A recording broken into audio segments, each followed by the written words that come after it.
Being an entrepreneur, starting from difficult times, you learn how to weather the storm, should I say, in a polite way. True. So you're strong enough to adapt to the situation.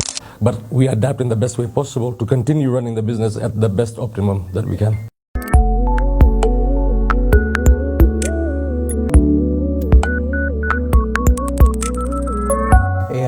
Yeah. So what is it like to be able to be at that point of literally shifting the way you do business, relooking at your business plan, relooking at everything? How is it to you? The good thing with how I set up my model was not very strict. It's quite flexible. Yeah. So it was reasonably easy to adapt to the situation. Correct. Which has not really had too many costs on us. Or held us back. Yeah? So it has been quite fair. It has been fair on us. It has not been bad due to our model, because we're quite flexible. We're not very rigid that we can only do it this way. Yeah. So we're quite flexible to adapt to different methods of working. Yeah, true. Because at the end of the day, we have to look at this thing from how people are looking at it. There are people who, this is the end of the world. Correct. And there are people who, okay, this one I can work with, I can rethink. So what has it been like to friends, people you know, who've lost their jobs, who've gone for pay cuts and all such things? Some of them who've literally shut down their businesses. Like I was mentioning to you earlier, the governor of the central bank was saying 75% by end of July vanished of SMEs. That's huge. That's a big part of the economy as well. That's huge. Employment as well. Yeah. So that means unemployment goes up. Yeah. Insecurity, like we were discussing. Yes. And then leads to lower growth rate. Correct. Like I was mentioning earlier about transnational barriers. Yeah. You see, that's why the West, like China, not necessarily the West, but China, India, Brazil, the growth rate is so high, is why they can compete in mass production. Where we focus on specialized, because we don't have the budgets. That's why we go to the West for lower interest rates or for funding. Oh, because their money is cheaper. It's cheaper. And also for us, we cannot afford that kind. But if we do, as a continent, we can have a massive boom. Yeah. But again, the numbers were not as many as... Correct. Like one city in India could be Kenya. Correct, yes. Yeah. Yes. That's a huge difference that sometimes we don't... 1.4 billion is the population. We had 48, 46, somewhere there, if I'm not wrong. And China is about 1.8, 1.9. Oh, yeah. That's half, almost billion. Just 40% odd of the world's population. So. Yeah. So Africa could be... If we could join as one, and we could get, but the issue with us is the funding. Yeah. We don't have the funding. True. Our budgets are very low. So local funding is not the way to go. There's like those countries, they have banks something called a credit asset bank, credit facilities. Yeah. So they borrow at 3%. True. See, our rates are much higher. Yeah. So again, that advantage and we don't dollar have. rate, so they don't have that fluctuation. That's very interesting. So those are the things that we must keep in mind. Stimulus packages. So all these stimulus packages coming out, we don't have any stimulus package. No. So we are on our own, literally. You could say that, yes. Look at the states, 2.2 trillion, round one. Round one. Yeah. And they'll get more. Of course. Yeah. SA, they as well had at least some stimulus. Some stimulus, yes. Yeah. So are we disadvantaged to be in this jurisdiction? Would you say that? I think that answers, it can go both ways. Yeah. There's an advantage. I guess also for them there's a plus and a minus. But the advantage here is also that we can specialize and get quality out of what we do. Yeah. Which allows us to compete. Yeah. So okay, not on the numbers level, but in terms of quality and product, we can. Then our infrastructure is early. Correct. Stage. The infrastructure is developed. So opportunities as well, when you look at it from that point of view, unless you're a big player, it's quite hard to make it through, probably like the UK, SA. Yeah, because most people are established, and the established guys are giants. Correct. Yeah. But here we have, three things are green, sufficiently green to be able for us to be able to now innovate, have new things, solutions are coming.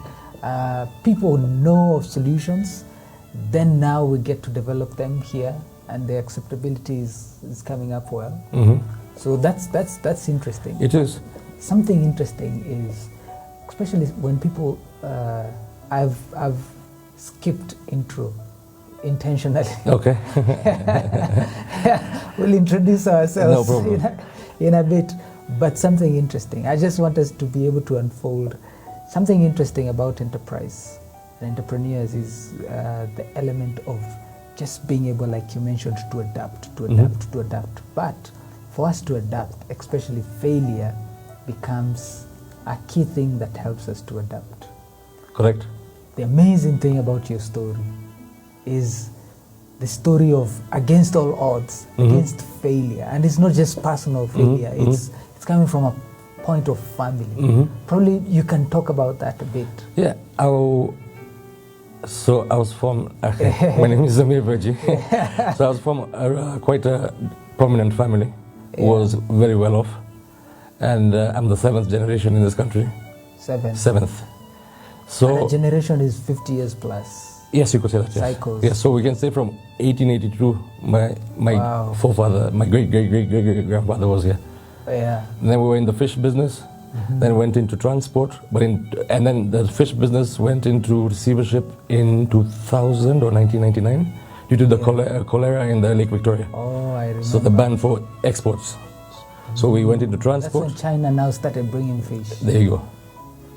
Then we went into transport and then receivership in 2010, and I was in my second year my third year in uni. UK, yeah? UK, yes. University of Kent. So it took a while for all of us to adapt because it was literally like going zero. Start from minus. So having that mindset of always being in business and dealing with big things, it was something that I couldn't. Things were working. Things were working. By the time you left home, actually things were working. Very well. So you're coming back to nothing. Crazy. Even to get that ticket to come back was also a mission. You're coming to a home you don't know. It was not even the home I used to live in. Everything was just different. So I came, I said, there's no way. Yeah. I have to get back or start the ladder, even if it's very small, but I have to start somewhere. How come you didn't think of just staying in the UK after knowing what's happening at home? I know the opportunities here, and I know what I want. Yeah. Moreover, I don't want to be employed. Yeah. Because that time you're young, you're quite young. By the I was time you're 22, talking like this. 22. Yeah. So you come home? I come home. Of course, I knew what was going on. Yeah. Of course, the moods and morals are obviously not very good. Yeah. Everyone's trying to do what they can. Survival. And then you try something, you fail, and you've used your very minimal resources that you have. Now that makes it harder, like you said, but the failure is what allows you to get stronger, and also see what you're doing wrong when you approach something new. Yeah, true. So now when I'm approaching a new investment or a new business now, I've learned from that. I will still make mistakes, I'm sure. Thanks to that, you have a backbone. A backbone, but I will still make a mistake today and learn from it for the future. Yeah. But I'll be in a better position now than I was then. Yeah. So how was it for your parents? Because, when you're fresh, you're young, you're fresh, you have energy, you have... You can fight it. Correct. What happens to your parents who, at that point, without a doubt, they're not as fresh and young as you are? So, there's fatigue, there's business fatigue. Naturally. Yeah. But I'm grateful. Of course, I don't think any parent would want to see their children through a difficult situation. Yeah. But they were also very supportive and very strong, and they used, I think, more energy than they've ever used their whole life. So they just push till today.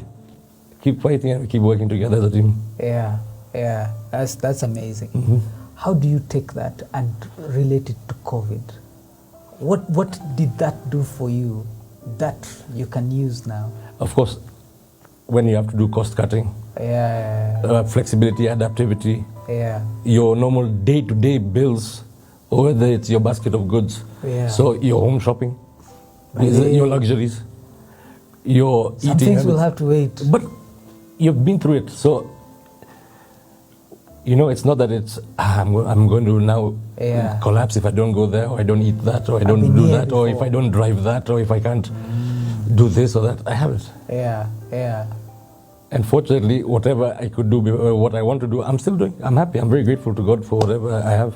Yeah. Even the food on my plate, the rents, whatever we meet. Yeah. That's very important. But what is that? Where do you get that mindset? Because there's someone who, like you mentioned, I have things that I'm grateful about, but there's someone who is only saying things that are not working, things that are not well. They can count for you everything that is broken or breaking. How do you get to that state of mind of saying, you know what, it's not as it used to be, but it's fine? Several things. Okay, I went through a lot of ups and downs. Like, for example, having to survive in the UK and get back here. So that already makes you strong. So, but again, me and you and us here, we all have good and bad things that we're dealing with as we speak at the here. moment. So, but if I'm going to concentrate on that, the positive I have is going to now start becoming negative. Because it's swallowed. And don't look at other people, or be happy with what you have. And most importantly, like for me, I'm God-fearing. I thank God for everything, and I always know it's God's timing and God's speed. So I always leave it to that as long as I do my part. True. What do you tell an entrepreneur? An entrepreneur who's so caught up in the image, what they drive, where the whole persona of a 21st century entrepreneur, and now they're caught up in this thing of, I have to let go something, otherwise I won't survive. But they just don't know how to let go. They don't know how to prune the tree. What do you tell such a guy? Okay, well, no, if he's come from a humble start, he will not find it hard. Again, it's not about others, because who's putting food on your plate is yourself. So if I'm going to use all my earnings or my savings or my revenues to show that I'm this, but I go home and I can't afford a decent meal or make my ends meet, I'd rather do that, because after 2 or 3 months, I'll go back and buy that car. I'll go back and buy that car, if not a better one. Because what you're doing made you buy it, so you just do it again. So if I have to get rid of one to weather the storm, no problem. But as soon as I've weathered the storm, I'll go and buy a better model. A better one. The most amazing thing at this time is that shame. People are dropping shame, literally. You have to. Right now, people are willing to open the boots of their cars and sell. It's survival. It is. Did you ever think that we would get there? Ever? With this whole middle class? No, but I actually admire the few, and I've read, I think, an article or something on social media.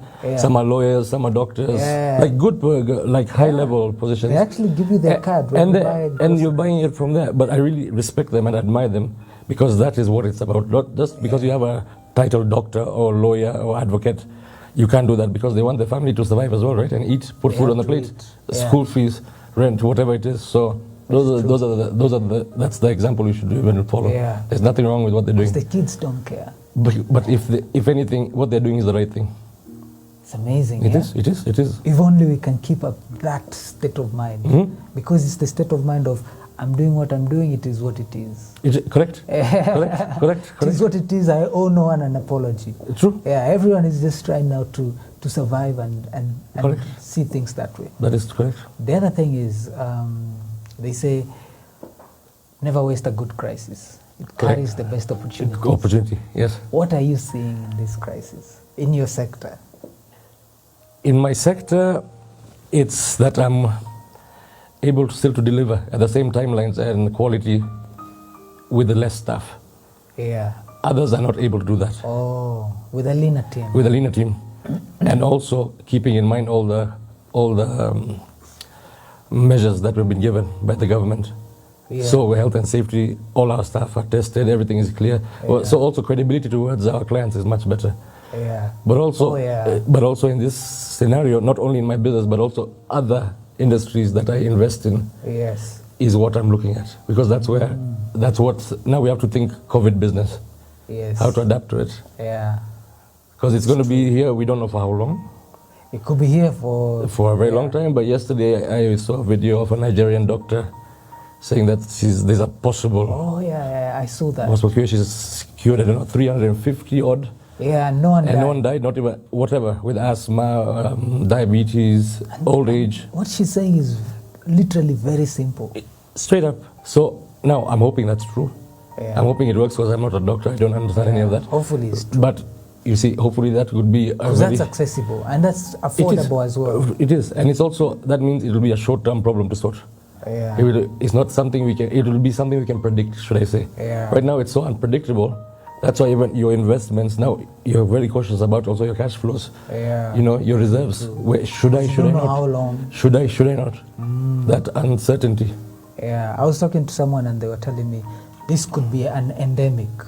So, okay, I thought, okay, endemic, meaning that this could be something that will live with us. It's like your AIDS now. Yeah, they're saying that. Yeah. Some say it's like the common cold when it first came out. Yeah, But who knows? lived with it. So, anyway, however it is, life has changed.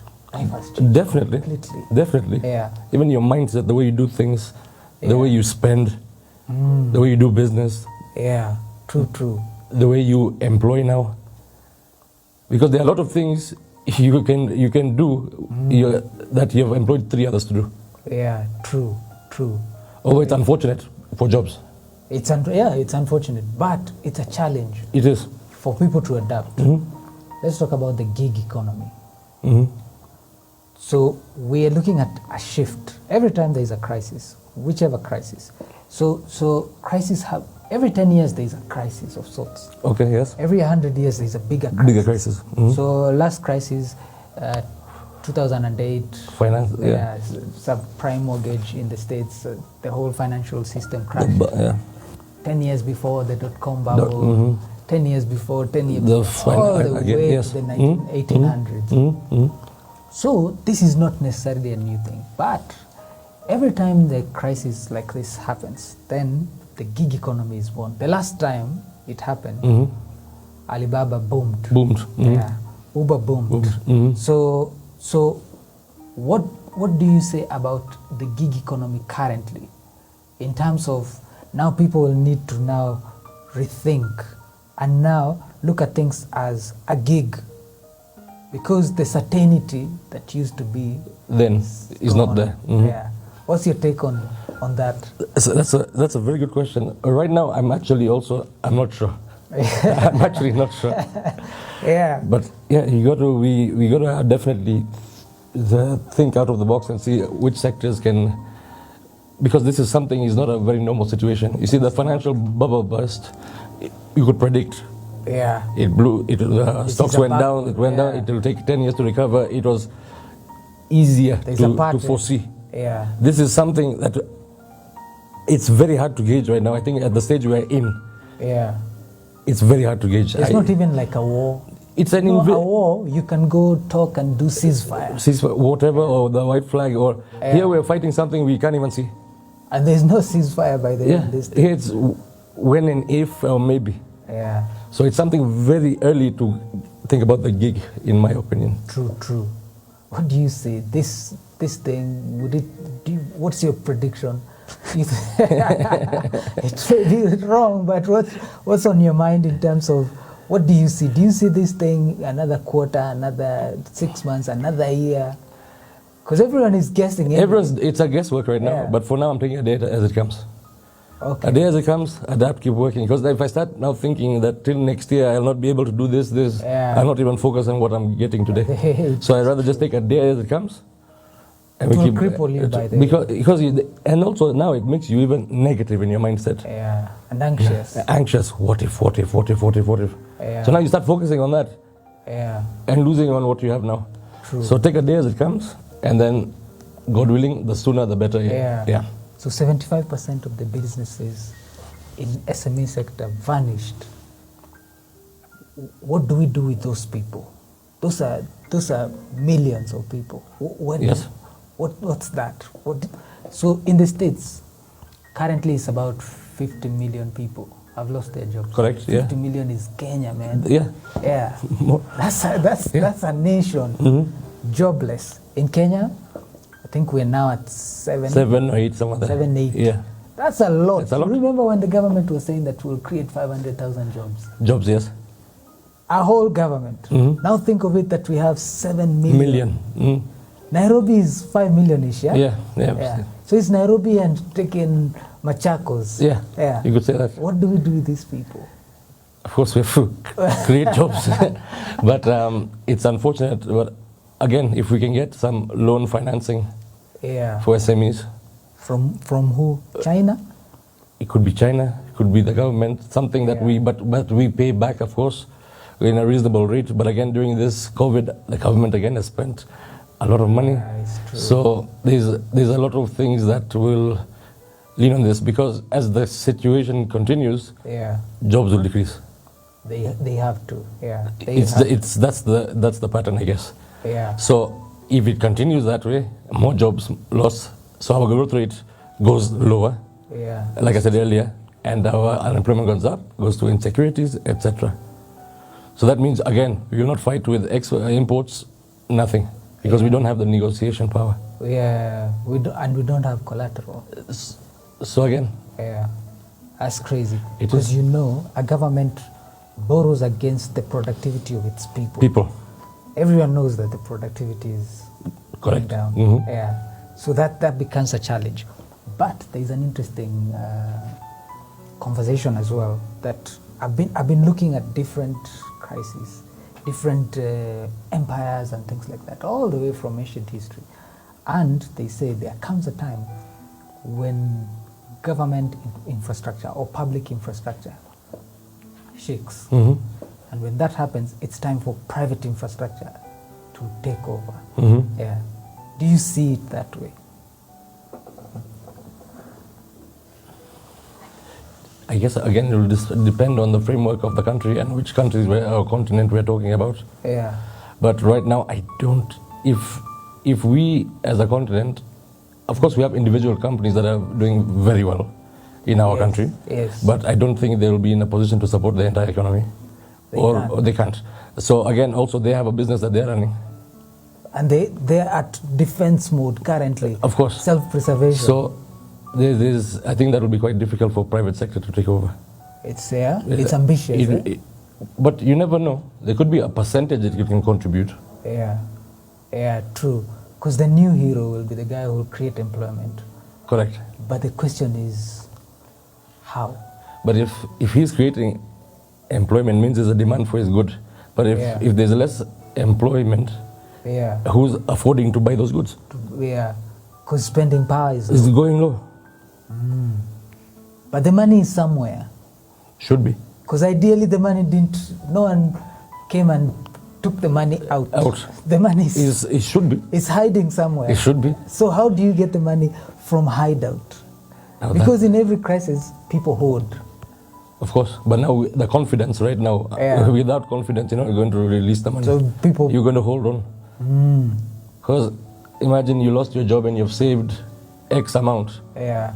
You're going to use that very wisely until you find a job or you know what's going to go on. Because it's depleting. As I said, very interesting. Because our government have done a brilliant job for this Yeah. COVID. But you see, for example, now imagine the bars, right? Yeah. Which was very good. I totally agree with that. But you see now, You see the logic, suppliers, or the logic for sure. Interaction, Yeah. I agree And with people it. are pushing it. And we have very many bars. Yes, we have. And if you're unemployed, if you're depressed, you go to the bar. You finish work early, you go to the bar. If you are celebrating, You go to the bar. I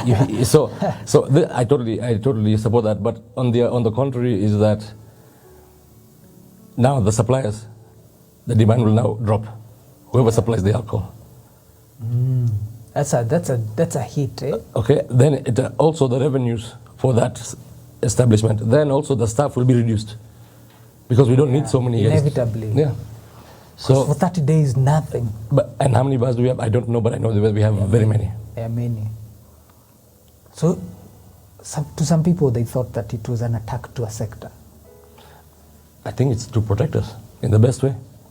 It was protection to the people, not an attack to a sector. No.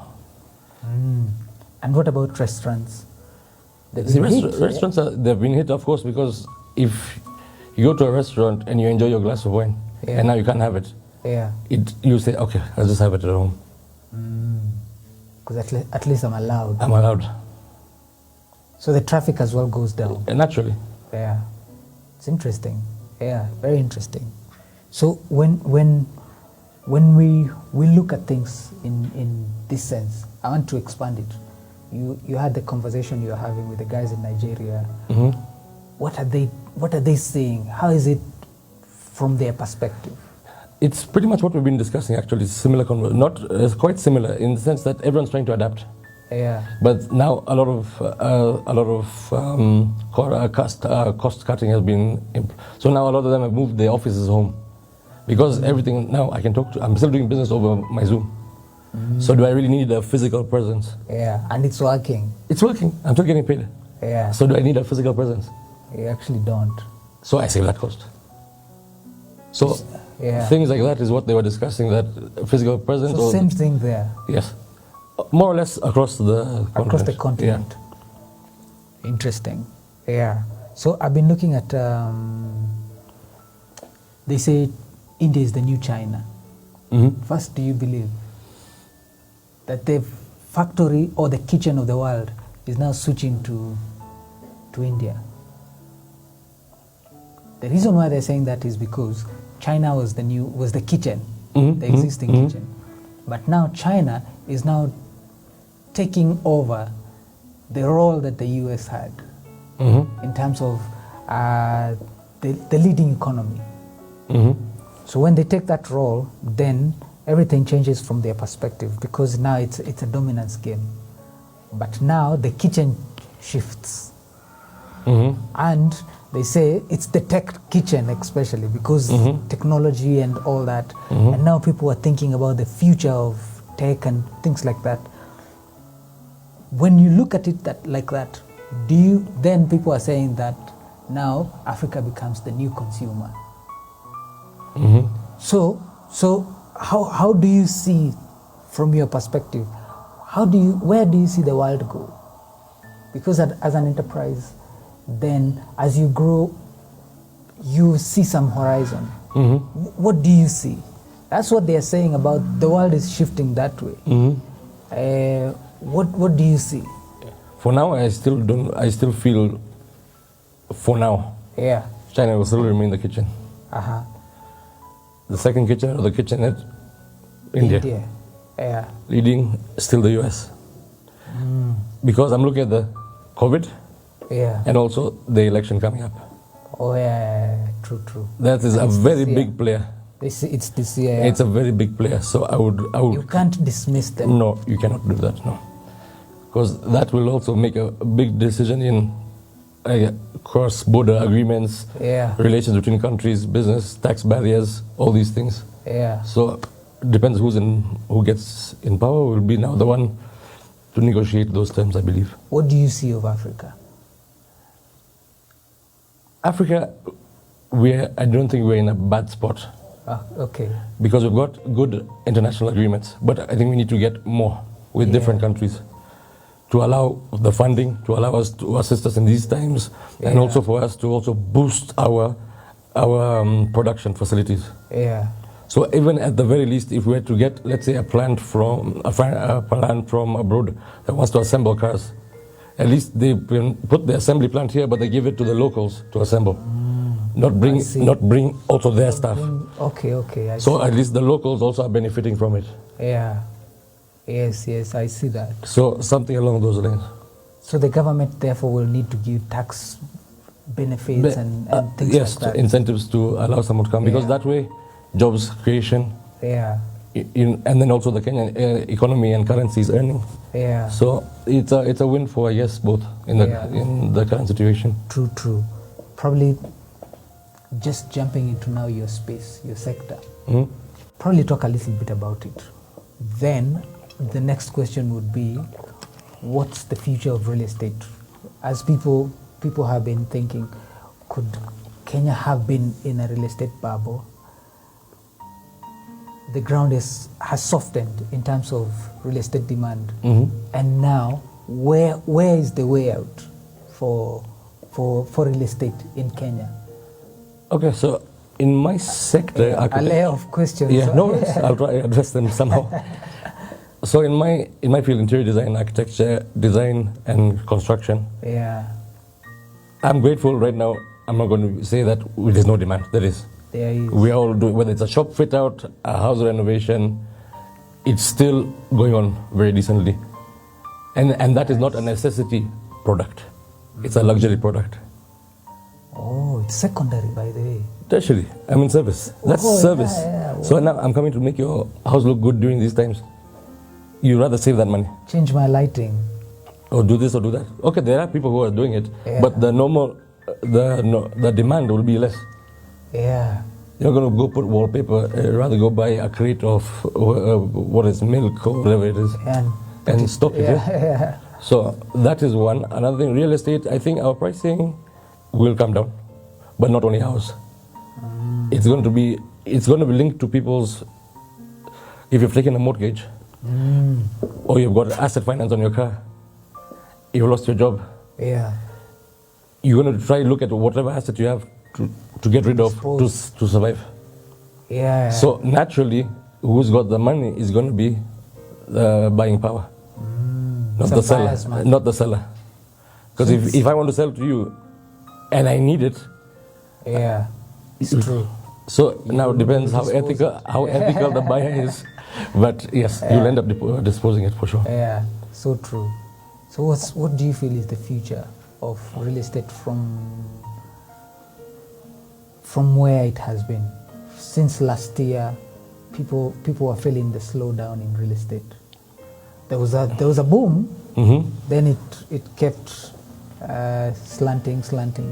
How do you see it? Where is the peak? I think are we at the bottom or are we in a regular wave? I would say irregular wave, because also right now the work we're doing, and I see also colleagues or competitors they're all working. Everyone's working. I'm not seeing anyone trying to hold back. Everyone's pushing. So I don't feel we're at the bottom, and I also do feel this main issue of this COVID is playing a part in every question or everything we do. True. So I do believe, but we'll bounce back. Yeah. We will, that's for sure. Makes sense. Very nice. So I would just to bring it to a close, I would want to get your take to a young entrepreneur who's looking at things. Probably they're pushed from work. Now they're having to do business. What would be your advice to them? What do you tell them? Because they're looking at you and they're saying, that's what I want to be. They just don't know the price you've had to pay. True. Again, don't think the world is over. You're still young. It's just the beginning. Yeah. Like we discussed earlier, doctors and advocates are selling fruits from their vehicle. True. Why can't you?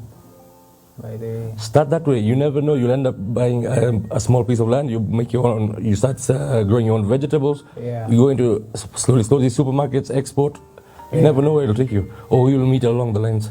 So it's not the time to give up. It's to find an avenue, whether it's to distribute newspapers, or whether it's to sell milk, or to go door-to-door delivery of anything, or whatever kind of opportunity you have, you take it. Yeah. And build your reserve, and then give it its time and its course for it to play, because it will always take its time. You'll try something, it will not work. Don't get discouraged. Try another one, it will not work. Try another one, it will not work. But one is going to work, because you'll keep improving as you go along. How many times do you need to fail as a resilient person? And how many times do you need to fail to know that this won't work?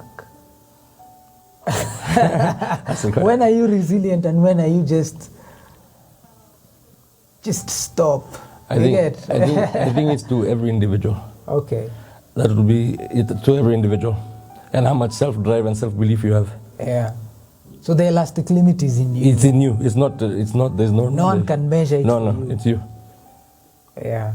I see. Because I have colleagues, friends that I've seen who have different elasticities. Yeah. So by the way, one would break at this, and another one is okay with it. And one you're like, wow, you fought well. Okay. So yeah. Yeah. So how is it for you as a young entrepreneur in this city, in Africa, at this particular time, not even the COVID time, in just this generation? How is it for you, and what do you feel as an African entrepreneur now in this, forget about COVID, in this generation, looking back at our father's generation and the other generation, and the good work they've done, to build infrastructure to where we are. Yeah. How do you feel to be an entrepreneur in this time and age? No, I'm definitely grateful to them and also privileged digitally.